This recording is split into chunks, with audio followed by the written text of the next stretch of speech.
حي على الفلاح.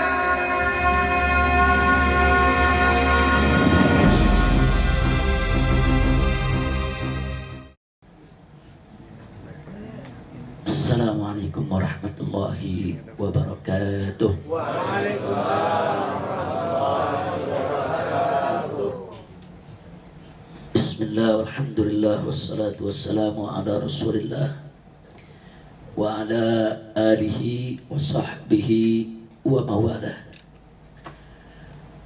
Ahiba'il kiram, usikum jami'a wa nafsi bitaqwallah wa bita'ati rasulillahi sallallahu alaihi wasallam. Fanas'alullahu subhanahu wa ta'ala ayyahdiyana ila siratihil mustaqim wa yaj'alana minal muttaqin wa yudkhilana jannatahu jannatan na'im bihaqqi sayyidil mursalin walhamdulillahi rabbil alamin.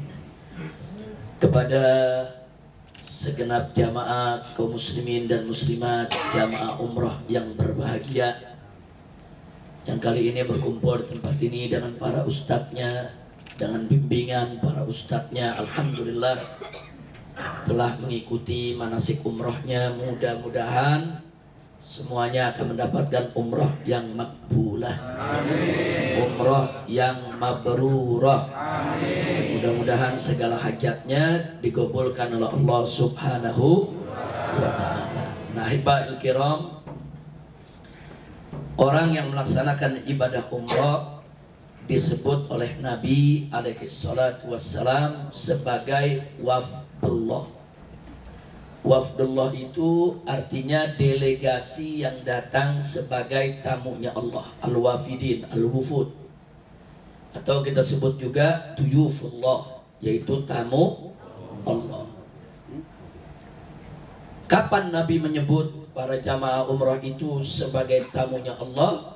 Nabi sebutkan dalam suatu hadis yang sangat masyhur disampaikan oleh para ulama kita di berbagai kesempatan, di mana beliau mengatakan, kama qala Nabi sallallahu alaihi wasallam, al-hujjaju wal ummar wafdullah da'ahum fa'ajabuhu wasa'aluhu fa'a'tahum wastaghfaruhu faghafara lahum.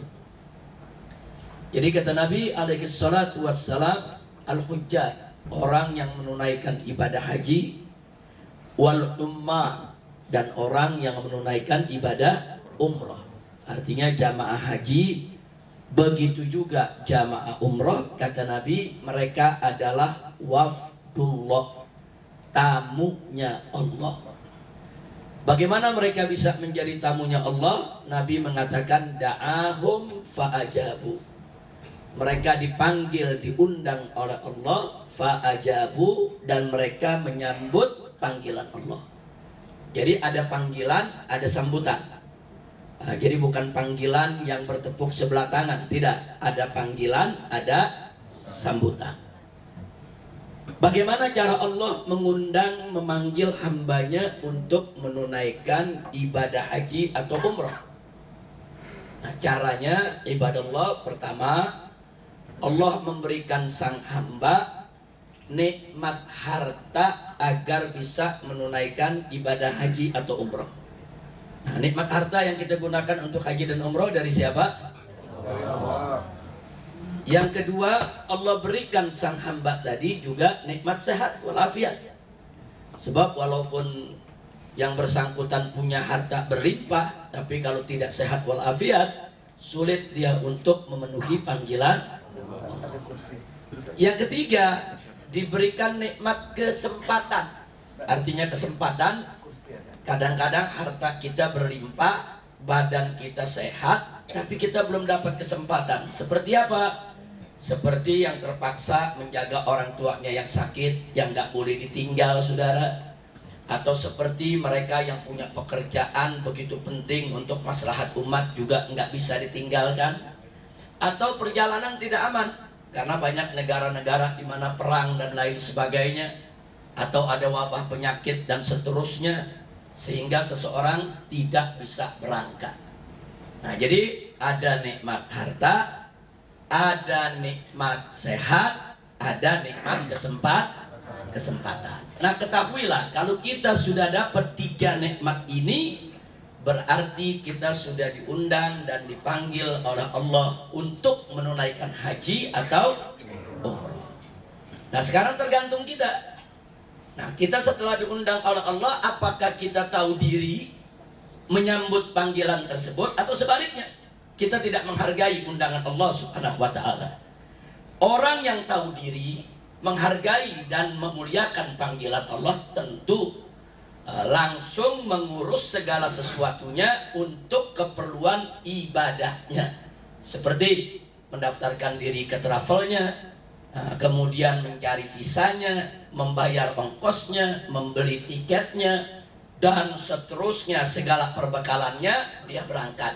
Ini namanya sang hamba menghargai undangan Allah, saudara.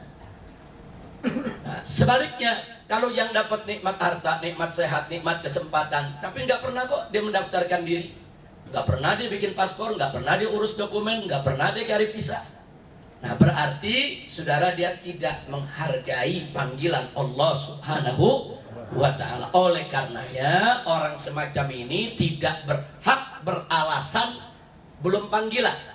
Nah, maksud saya begini, sekarang ini banyak orang kaya, sehat, walafiat, kesempatan punya, ditanya, kok Anda nggak pernah sih mau bikin haji atau umrah begitu? Padahal harta Anda banyak, badan sehat, kesempatan punya. Apa jawabnya? Ya habis bagaimana? Belum panggilan? Ada gak yang model begini? Ayo saya tanya, ada gak? Di sini ada, di sini? Nggak ada. Kalau di sini nggak ada. Nah, karena yang di sini buktinya semua mendaftar umroh, rame-rame urus dokumen, rame-rame berangkat. Alhamdulillah yang di sini nggak ada ya kawan. Tapi di luar sana di negeri kita ada yang seperti ini. Nah, jadi kalau ada orang punya alasan seperti itu belum panggilan, kata dia dusta ya kawan. Bukan Allah tidak memanggil dia, bukan Allah belum mengundang dia, tapi dia tidak tahu diri dan tidak menghargai panggilan Allah. Nah, kira-kira jelas tidak? Sudah paham? Alhamdulillah. Nah, sekarang berikutnya. Begitu seseorang sudah menghargai panggilan Allah, kemudian berangkat menunaikan ibadah umrah, maka kita lihat dalam manasik baik haji maupun umrah dianjurkan ketika kita memakai pakaian ihram, kemudian kita menuju yaitu Ka'bah untuk tawaf dan lain sebagainya, kita dianjurkan untuk memperbanyak baca talbiyah, labbaik Allahumma labbaik. Saudara, dalam bahasa Arab kata labbaik itu, kalimat talbiyah itu digunakan untuk menyambut panggilan. Jadi kalau kita dipanggil sama ayah kita dalam bahasa Arab, cara nyautnya labbaika ya abi, labbaika ya abi, aku sambut panggilan engkau wahai ayah. Kalau kita dipanggil oleh ibu, labbaiki ya ummi, aku sambut panggilan engkau wahai ibuku. Jadi kata labbaik itu kalimat talbiyah memang dalam bahasa Arab digunakan untuk menyambut panggilan. Nah, makanya begitu kita manasik umroh kemarin, kita memperbanyak talbiyah, labbaik Allahumma labbaik, aku sambut panggilan engkau ya Allah, aku penuhi undangan engkau ya Allah. Jadi kenapa Anda menggunakan kata labbaik? Karena memang Anda telah menghargai undangan Allah, panggilan Allah, sehingga itu Anda ikrarkan di hadapan Allah. Alhamdulillah. Nah, jadi sekali lagi itulah sebabnya orang yang haji maupun umroh disebut sebagai tamu Allah. Allah undang, kita datang, kita sebagai tamu Allah ya ikhwan. Nah, kemudian orang-orang yang seperti ini, apa ganjaran yang disediakan oleh Allah Subhanahu wa ta'ala? Pertama, tolong dicatat, sebutan tamu Allah itu saja luar biasa ya ikhwan. Nggak main-main itu. Seperti Anda kalau di Indonesia diundang sama menteri menjadi tamu menteri, nggak main-main ya ikhwan. Artinya Anda mendapat kehormatan, tamu menteri, tamu pejabat, tamu presiden, saudara. Jadi Anda sebagai tamu presiden aja sudah merasa terhormat. Nah, bagaimana ini sekarang Anda bukan tamu presiden, bukan tamu raja, bukan tamu menteri, tapi Anda adalah tamu Allah. Jadi jangan pandang remeh itu julukan. Dengan disebut tamu Allah, Anda menjadi mulia. Dengan disebut tamu Allah, Anda menjadi terhormat. Dengan disebut tamu Allah, kedudukan Anda luar biasa saat ini ya. Nah, makanya jangan main-main. Ada istilah tamu Allah itu bukan istilah sederhana. Istilah tamu Allah itu di dalamnya ada kemuliaan, ada keagungan, ada kehormatan, saudara, yang dilimpahkan oleh Allah Subhanahu wa Ta'ala kepada hamba-hambanya yang telah menghargai undangannya. Alhamdulillah. Jadi belum apa-apa baru kita datang, saudara, jadi tamu Allah aja udah mulia. Begitu jadi tamu Allah, kita sudah dimuliakan oleh Allah Subhanahu wa Ta'ala. Tinggal bagaimana kita menjadi tamu yang baik. Kita kalau jadi tamu presiden kemudian nggak sopan, kan diusir depan pampres. Nggak jadi tamu presiden. Nah, coba kita jadi tamu presiden, udah diundang dengan hormat, dijemput, begitu masuk seenaknya, pakaiannya seenaknya, saudara, ya tentu akan diusir oleh para pengawalnya. Nah, jadi kalau kita sudah jadi tamu Allah, kita sudah mulia. Tapi jangan lupa untuk menjaga kemuliaan tersebut, saudara. Maka jadilah tamu Allah yang baik. Bagaimana menjadi tamu Allah yang baik? Jangan melakukan kemaksiatan, jangan melakukan kemunkaran. Saudara, banyak tunjukkan rasa syukur kita kepada Allah. Tanamkan kesabaran terhadap segala ujian yang akan kita dapatkan, baik saat melaksanakan haji maupun melaksanakan umroh. Pasti baik para ustadznya, pembimbingnya, mutawifnya maupun jamaahnya pasti akan menghadapi aneka ragam ujian. Yang kadang-kadang ujian tadi nggak disangka-sangka. Semua udah diatur rapi, semua udah diatur baik, tiba-tiba ada kurang ini, ada kurang itu. Nah, pada saat seperti itu kita wajib sabar. Jangan mengeluarkan kata kotor, jangan mengeluarkan kata keji, jangan mengeluarkan kata-kata kasar selama Anda menunaikan ibadah haji maupun umroh. Jadi tamu Allah yang baik, insya Allah. Lalu apa ganjarannya kalau menjadi tamu Allah yang baik? Dari satu yang sudah saya katakan, dia menjadi tamunya Allah begitu terhormat. Yang kedua adalah Nabi mengatakan wasa'aluhu fa'a'tahum. Tatkala mereka memohon kepada Allah akan hajatnya, akan keinginannya, fa'a'tahum, maka Allah akan mengabulkan yang punya keinginan tadi, saudara. Artinya ada jaminan dari Nabi bahwa siapa yang melakukan umroh, siapa yang menjadi tamu Allah dengan baik, saudara, menjaga semua segala etika, adab dan akhlaknya, niscaya doanya gobul. Subhanallah. Gobul doa juga bukan sembarangan ya kawan. Apa yang kita minta Allah akan berikan kepada kita. Nah, tapi jangan lupa bahwa bagaimana Allah mengabulkan doa seorang hamba ada 3 cara ya kawan. Nah, ini yang kadang-kadang umat Islam suka lalai. Mereka pikir gobul doa itu kalau minta 1 sekarang juga dikasih 1 baru gobul. Enggak begitu ya kawan. Gobul doa itu ada 3 bentuk. Dijamin oleh Allah dan Nabi-Nya siapa saja yang berdoa kepada Allah pasti diterima, tidak akan ditolak. Pasti diterima. Nah, tapi dengan syarat tadi, doanya dia punya etika, punya adab, dia tidak maksiat, dia beriman kepada Allah, dia laksanakan perintah Allah. Begitu dia berdoa, nggak ada doa mukmin yang ditolak oleh Allah ya ikhwan. Tapi bagaimana cara Allah menerima doa sang hamba? Ada 3 bentuk. Yang pertama, begitu sang hamba minta sesuatu kepada Allah, Allah berikan yang dia minta. Nah, itu namanya bentuk gobul yang pertama. Dia minta naik kelas, Allah langsung naikkan kelasnya. Dia minta naik pangkat, Allah langsung naikkan pangkatnya. Dia minta sembuh dari penyakit, Allah langsung sembuhkan dari penyakitnya. Itu bentuk gobul doa yang pertama. Kebanyakan orang pengennya yang begini, saudara. Nah, pengennya begini, pengennya makan cabai sekali gigit langsung pedas, saudara. Nah, tapi memang ini cara Allah mengabulkan doa hamba. Tapi ada cara kedua, saudara. Cara kedua adalah Allah Maha tahu kalau sang hamba ini diberikan, digobulkan doa keinginannya, justru akan menjadi madarat buat dia.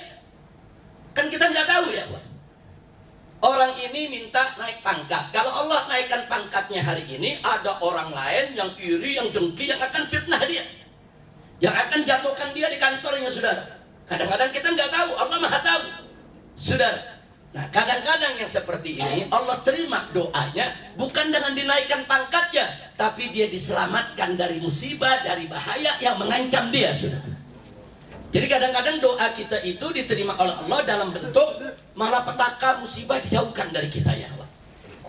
Nah, itu juga termasuk salah satu bentuk gobol doa. Kita mintanya satu, tapi Allah singkirkan. Aneka ragam penyakit ini Allah jauhkan, penyakit itu Allah jauhkan, kejahatan ini Allah jauhkan.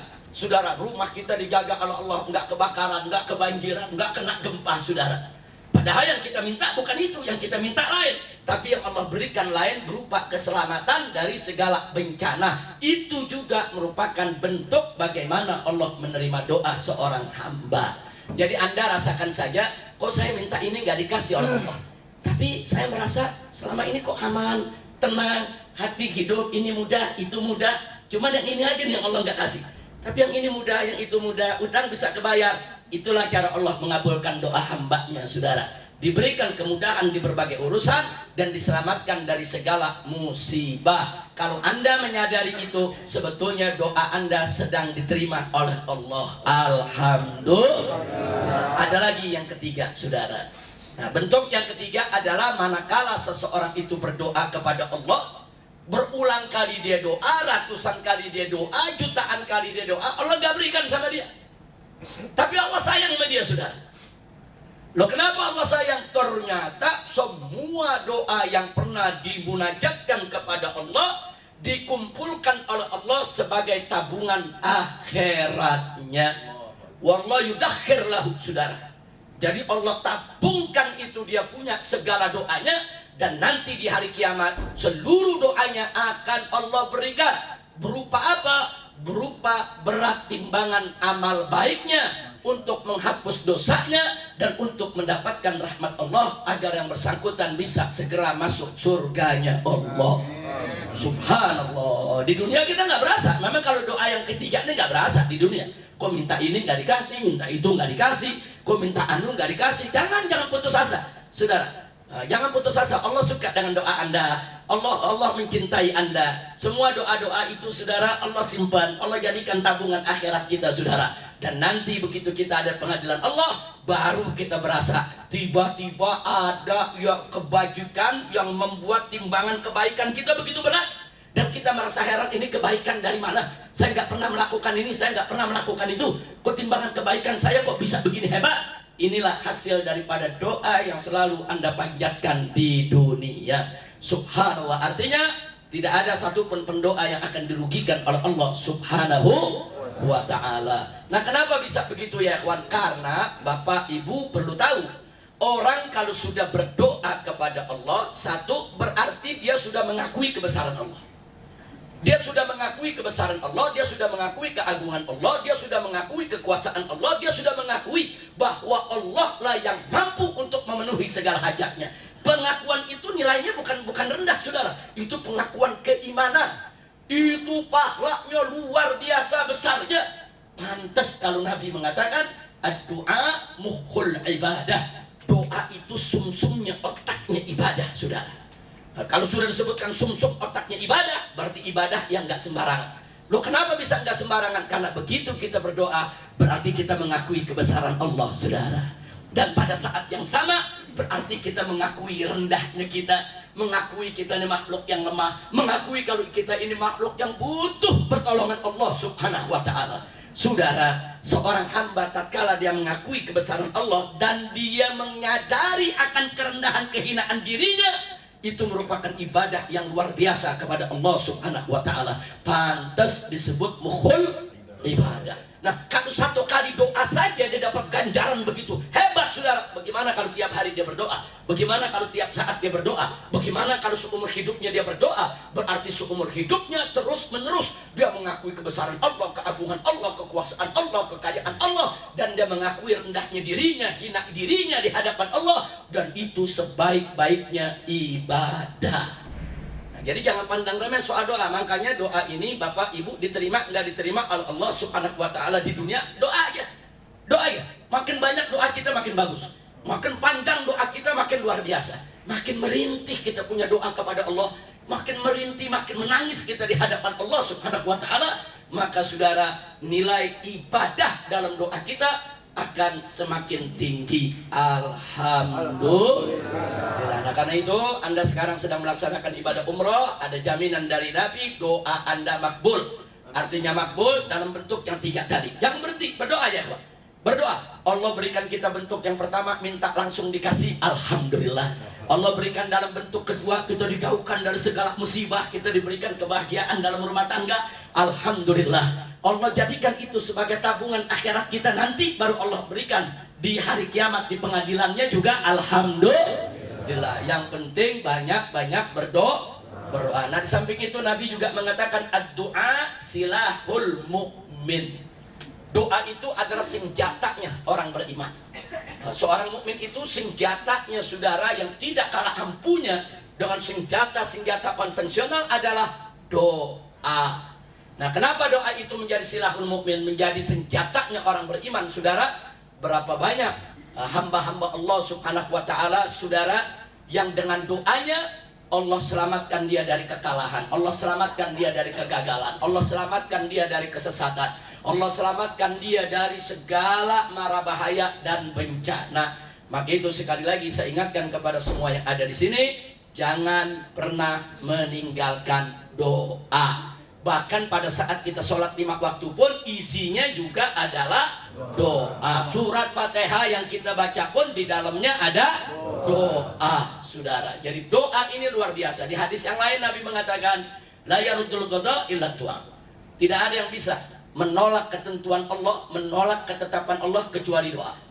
Jadi kalau seseorang sudah ditetapkan oleh Allah, saudara, katakanlah hidupnya kurang bahagia, tapi dengan dia terus berdoa kepada Allah, Allah bisa mengubah ketetapannya, saudara. Jadi yamhullahu ma yasha, Allah bisa merubah apa saja yang dikehendakinya. Yang tadinya kita ditetapkan menjadi orang yang kurang bahagia, Allah bisa rubah kita menjadi orang yang sangat bahagia. Berkat apa? Berkat doa. Apalagi saat ini Anda mempunyai kekuatan doa yang luar biasa. Satu, Anda sebagai muktamir, Anda sebagai orang yang melaksanakan umroh, ada jaminan doanya kabul. Yang kedua, Anda sebagai musafir, doa musafir juga kabul, saudara. Berarti udah 2 tuh kekuatan doa Anda saat ini. Dan yang ketiga, yang tidak kalah pentingnya, Anda ada di kota suci. Setiap hari bisa mengunjungi Ka'bah. Di sekitar Ka'bah banyak tempat mustajab doa. Saudara, ada Hijr Ismail, kemudian ada Multazam, kemudian ada antara rukun-rukun yang ada di sekitar Ka'bah, ada Bukit Sofa, ada Bukit Marwah, ada Sumur Zam-Zam, dan lain sebagainya, saudara. Jadi ada 3 Anda sudah miliki kekuatan doa. Pertama, sebagai muktamir, sebagai jamaah umrah, doanya kabul. Kedua, sebagai musafir, doanya kabul. Ketiga, Anda berada di kota suci, tanah suci, yang di dalamnya banyak tempat mustajab doa. Alhamdulillah. Ada lagi yang keempat, saudara. Pada saat Anda mendoakan keluarga Anda yang di rumah, sahabat Anda yang ada di Indonesia, Anda mendoakan mereka tanpa sepengetahuan mereka, itu juga merupakan kekuatan doa yang digabulkan. Jadi salah satu doa yang gobol yang disebutkan oleh Nabi alaihi salatu wassalam adalah doaul muslim li akhihi fi dhahril ghaib. Doa seorang muslim untuk saudara muslimnya di belakangnya, bukan di depan dia, saudara.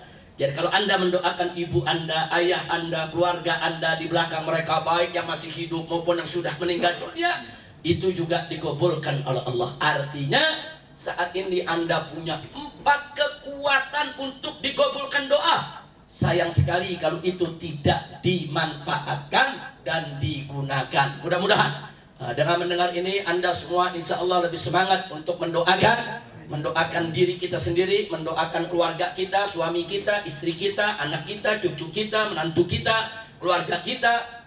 Kemudian itu juga mendoakan guru-guru kita, mendoakan para sahabat, kenalan dan teman-teman kita, dan tidak lupa mendoakan tetangga-tetangga kita, masyarakat kita, dan tidak kalah pentingnya mendoakan bangsa dan negara kita agar negara kita dijadikan oleh Allah baldatun thayyibah. Amin ya rabbal alamin. Jadi jangan kita cuma mengeluh saja. Kadang-kadang banyak orang ngeluh, Habib ini negeri kita bagaimana, ini makanan naik, dari kerja susah, ini itu. Saudara, ini saatnya mohon kepada Allah. Bayangkan kalau setiap jamaah umroh, jamaah haji, jamaah umroh itu per tahun itu bisa lebih dari 6 juta orang dari Indonesia. Jamaah haji itu sekali berangkat, saudara, bisa 250.000 orang. Saudara, kalau ini terus menerus berdoa kepada Allah, nggak mungkin Allah tolak ya ikhwan. Minta kepada Allah, ya Allah, makmurkan negeri kami, jauhkan negeri kami dari bencana, jauhkan negeri kami ya Allah dari malapetaka. Ya Allah, jauhkan negeri kami dari kelaparan, dari segala bentuk musibah. Ya Allah, sejahterakan rakyat dan bangsa kami ya Allah. Ya Allah, kirimkan kepada kami pemimpin yang adil, yang amanat, yang jujur, yang taat kepada Allah dan Rasulnya, yang cinta kepada negeri dan rakyatnya. Ya Allah, jadikan negeri kami sebagai baldah thayyibah. Minta kepada Allah ya ikhwan. Minta. Kalau semua jamaah umrah maupun haji minta sedemikian rupa, saya yakin doa kita diterima. Dan besok manusia-manusia bejat yang ingin merusak kita punya negeri akan dibinasakan, ditenggelamkan, dihancurkan oleh Allah Subhanahu wa taala. Makanya tadi saya katakan doa silahul mukmin. Daripada kita mengeluh, saudara, lebih baik kita mengeluh kepada Allah. Kalau kita mengeluh kepada orang lain, gimana nyari kerja susah, bagaimana negara banyak korupsi, bagaimana, keluhan kita nggak ada yang bisa ubah dia, kawan. Tapi kalau kita ngeluhnya kepada Allah, apalagi Anda rakyat dizalimi, saudara, jangan lupa ini kekuatan yang kelima. Apa kekuatan kelima? Nabi mengatakan di antara doa yang gak bakal pernah ditolak oleh Allah adalah dakwatul mazlum, doa orang yang dizalimi. Sampai-sampai saking dahsyatnya doa orang yang dizalimi, Nabi mengatakan walaupun dia kafir doanya diterima. Subhanallah. Orang kafir dizalimi, saudara, dizalimi, doanya diterima oleh Allah. Jadi nggak main-main, hati-hati menzalimi orang, saudara. Kita kalau menzalimi orang, kemudian yang kita zalimi nyumpai kita, hati-hati. Nah kalau orang kafir aja, saudara, yang terzalimi doanya diterima, apalagi yang muslim, apalagi yang mukmin. Nah, sekarang kalau pemimpin korup, dia rampok uang rakyat, dia bikin rakyatnya susah di mana-mana, itu zalim, saudara. Dia menzalimi rakyatnya, hati-hati. 250 juta muslim yang menjadi rakyatnya kalau terus menerus dizalimi, disakiti, dibikin susah, dibikin lapar, dibikin menderita, saudara, dibuat miskin mereka, maka doa mereka diterima oleh Allah. Hati-hati.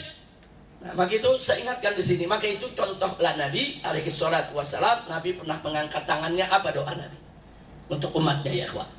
Nabi mengatakan kepada Allah, Allahumma man waliya min amri ummati syai'an farafiqa bihi farfuq bihi. Ya Allah, ya Allah, barang siapa yang mengurus urusan aku punya umat, maksudnya penguasa, pemerintah, di mana saja, kapan saja, di zaman yang mana saja, ya Allah, barang siapa orang-orang yang mengurus aku punya umat, farafiqa bihi, dan dia berbuat lembut kepada umatku, umatku ini dibahagiakan, disejahterakan, diperhatikan dia punya hajatnya. Apa kata Nabi dalam doanya? Farfuq bihi.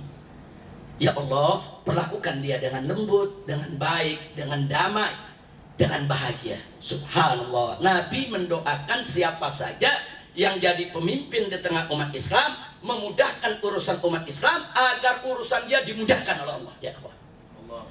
Ada lanjutannya doa ini, nggak sampai di situ. Nah, lanjutannya apa kata Nabi? Allahumma man waliya min amri ummati syai'an. Ya Allah, barang siapa yang mengurus urusan aku punya umat, ya Allah, fasyaqqa alaihim, kemudian dia bikin susah aku punya umat, dia bikin umatku menderita, umatku jadi susah, dizalimi sama dia, apa kata Nabi? Fasquq alaih, bikin susah hidupnya ya Allah. Ini doa Nabi ya Allah. Karena kadang-kadang ada umat bertanya, Habib boleh gak ngedoain kejelekan buat pemimpin? Siapa bilang gak boleh? Mendoakan orang zalim boleh ya kawan. Mendoakan orang zalim, ya Rabb berikan dia hidayah, taufik. Tapi kalau memang dia nggak bisa dapat hidayah, ya Allah binasakan ya Allah. Boleh ya kawan. Siapa bilang nggak boleh? Nah, jadi Nabi yang mengajarkan kepada kita, pemimpin yang baik doakan kebaikan. Pemimpin yang zalim, saudara, minta sama Allah agar dapat taufik hidayah. Kalau nggak bisa, binasakan ya Rabb. Dan ini sudah sesuai dengan doa yang pernah dibaca oleh Nabi Muhammad Sallallahu Alaihi Wasallam. Nah ini, jadi sekali lagi Anda jangan ragu-ragu untuk berdoa.